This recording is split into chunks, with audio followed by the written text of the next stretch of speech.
नमस्कार, kitchen food with mega चॅनलमध्ये तुमचं स्वागत आहे. चला तर आज आपण बनवणार आहोत वाळवणी पदार्थ बटाटा वेफर्स.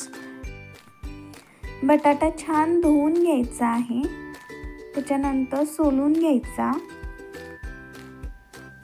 आणि तो पाण्यातच ठेवायचा, जेणेकरून बटाटा काळा पडणार नाही. त्याच्यानंतर त्याच्या चिप्स पाडून घ्यायच्या खिसणीने, त्या देखील स्वच्छ पाण्यात ठेवायच्या.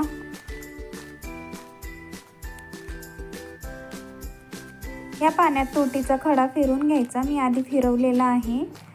तुम्ही डिझाईनचे देखील चिप्स पाडू शकता. त्याच्यानंतर चिप्स उकळण्यासाठी आपण गॅसवरती पाणी ठेवले.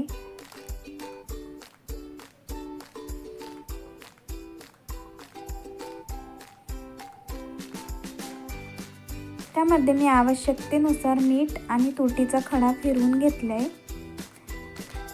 तुटीचा खडा फिरवल्याने चिप्स काळ्या पडत नाही. आता पाण्याला छान उकळी आली की चिप्स बाहेर काढून घ्यायचे आणि उन्हात आपल्या छान वाढलेत. छान पांढऱ्या शुभ्र देखील झाले. आता मी तुम्हाला तळून दाखवते. बघा किती छान झालंय ते. तर तुम्हाला माझी आजची रेसिपी कशी वाटली नक्की सांगा.